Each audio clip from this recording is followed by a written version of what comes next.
Hello friends, जैसे कि पिछले वीडियो में मैंने आपको मूल कर्तव्य, जितने भी हमारे मूल कर्तव्य हैं 11, उनके बारे में एक्सप्लेन किया था कि किसके बाद कौन सा मूल कर्तव्य है, हर एक मूल कर्तव्य में क्या लिखा गया है। आज मैं आपको मूल कर्तव्य से रिलेटेड जितने भी क्वेश्चन आज तक कॉम्पिटिटिव एग्ज़ाम में आए हुए हैं वो बताऊंगी। तो जो देखो, पहला जो क्वेश्चन आया है मूल कर्तव्य से रिलेटेड, वो हमारा क्वेश्चन है, संविधान में मौलिक कर्तव्य किस अनुच्छेद में दिए गए हैं। ये क्वेश्चन हमारे सेकंड ग्रेड एग्ज़ाम में आया था 2012 में। ठीक है, ये हमने पढ़ा था, कौन सा अनुच्छेद था वो 51A या 51 क बोल दो। दूसरा क्वेश्चन है, संविधान में मौलिक कर्तव्यों को कब सम्मिलित किया गया था। तो भी मैंने आपको बताया था कि संविधान में मौलिक कर्तव्यों को 42वें संविधान संशोधन द्वारा शामिल किया गया था। वो कब था? 1976 में। थर्ड क्वेश्चन है, भारतीय संविधान में वर्णित मूल कर्तव्यों की कुल संख्या कितनी है। ये भी मैंने आपको बताया था, टोटल कितने, पहले तो 10 ही इंक्लूडेड थे, बाद में एक जोड़ा गया था तो 11 हो गए। वो कब जोड़ा गया था? 2002 में 86वें संविधान संशोधन द्वारा। फोर्थ क्वेश्चन है, किस संशोधन द्वारा संविधान में मौलिक कर्तव्य सम्मिलित किए गए हैं। अभी अभी मैंने बताया कि 42वां संविधान संशोधन। उसके बाद क्वेश्चन है, संविधान में मौलिक कर्तव्यों को किस समिति की अनुशंसा पर शामिल किया गया। ये भी मैंने आपको बताया था, कौन सी समिति? स्वर्ण सिंह समिति की सिफारिश पर मूल कर्तव्यों को संविधान में शामिल किया गया है। आगे वाला क्वेश्चन है, निम्नलिखित में से कौन स्वर्ण सिंह समिति के सदस्य रहे हैं। ये क्वेश्चन मैंने आपको, इसको मैंने एक्सप्लेन नहीं किया था कि जो स्वर्ण सिंह समिति थी उसके मेंबर कौन कौन थे, उसके सदस्य कौन कौन थे। तो ये मैं आपको यहाँ बता देती हूँ कि जो स्वर्ण सिंह समिति थी इसके टोटल 12 सदस्य थे। पहला जो सदस्य थे वो थे स्वर्ण सिंह जो अध्यक्ष थे, उसके बाद में था उनके बाद में थे AR अंतुले, फिर सिद्धार्थ शंकर रॉय, फिर CM Stephen, Rajni Patel, HR Gokhale, VA Syed Ahmed, VN Gadgil, DP Singh, DC Goswami, PV Sathe and BN Banerjee. तो ये आपको 12 मेंबर भी आपको याद रखने हैं, ठीक है, क्योंकि ये इंपॉर्टेंट है। कई बार एग्ज़ाम में इन मेंबर्स में से क्वेश्चन पूछा जाता है कि कौन सा मेंबर था और कौन सा मेंबर स्वर्ण सिंह समिति में इंक्लूडेड नहीं था। उसके बाद का क्वेश्चन है, भारत की प्रभुता, एकता और अखंडता की रक्षा करने और उसे अक्षुण्ण रखने के मूल कर्तव्य को किस स्थान पर रखा गया, कौन सा नंबर है उसका। तो मैंने बताया था आपको, तीसरा नंबर था। थर्ड जो मूल कर्तव्य है वो हमारा इसी से रिलेटेड है, ठीक है। सरकारी संपत्ति को नष्ट न करना क्या है। तो इसमें अगर हम देखें तो सकारात्मक कर्तव्य, तो कानूनी कर्तव्य, ये हमारा एक नागरिक कर्तव्य है, ठीक है। भारत के संविधान के निम्नलिखित में से किस अनुच्छेद में वैज्ञानिक दृष्टिकोण शब्द का उल्लेख है। मैंने आपको बताया था कि हमारा एक मूल कर्तव्य जिसमें ये कहा गया है कि हमें वैज्ञानिक दृष्टिकोण को अपनाना चाहिए, जिससे कि हम नई टेक्नोलॉजी, नए हमारे जो देश है उसका विकास कर सके। तो ये कौन से रिलेटेड है?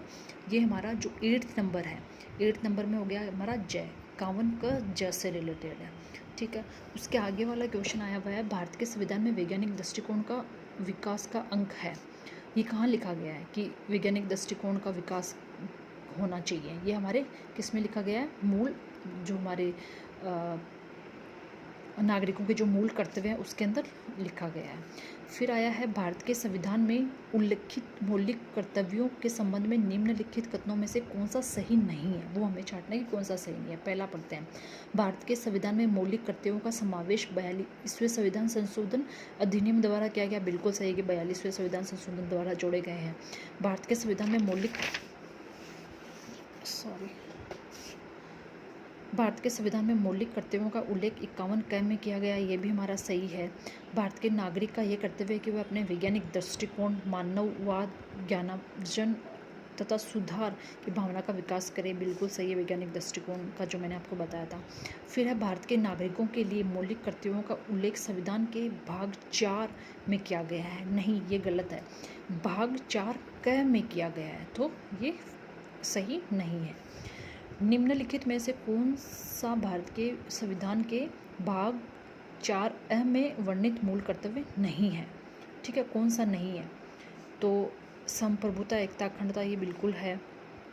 सामाजिक हमारी संस्कृति को हमें प्रोटेक्ट करके रखना, ये भी है, ठीक है। और सार्वजनिक संपत्ति, मैंने बताया था कि सार्वजनिक संपत्ति को सुरक्षित रखना और हिंसा में भाग नहीं लेना, ये भी है। और ये जो तीसरा है, अंतर्राष्ट्रीय शांति और सुरक्षा को प्रोन्नत करें, ये नहीं है।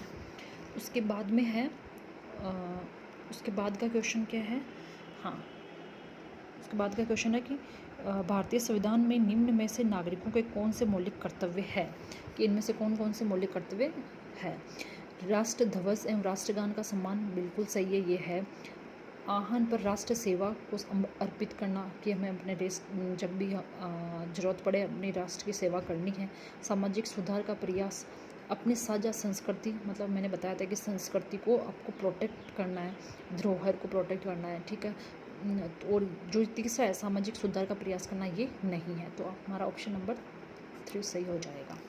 उसके बाद में है भारत के संविधान के अनुच्छेद क में, यानी जो फर्स्ट है उसमें सही अनुक्रम में क्या क्या है। तो मैंने आपको बताया था कि सबसे पहले क्या है कि हमें अपने आदर्शों की, संविधान के जो आदर्श उनकी पालना करनी है।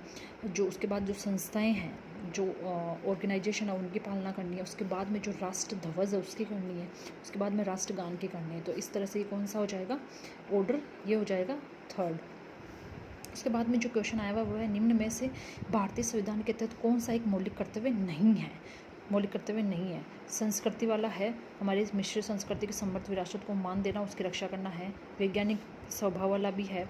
सार्वजनिक संपत्ति की रक्षा करना और हिंसा त्याग करना, ये भी है। जो चौथा है, महिलाओं, संसद में महिलाओं के 1/3 आरक्षण प्रदान करना, ये नहीं है। तो ये मूल कर्तव्य से रिलेटेड जितने भी क्वेश्चन आज तक कम्पिटिटिव एग्जाम में आए हुए हैं वो मैंने आपको एक्सप्लेन किए हैं। आई होप आप सबको समझ में आया होगा कि मूल कर्तव्य से क्या क्वेश्चन बन सकते हैं। Thank you.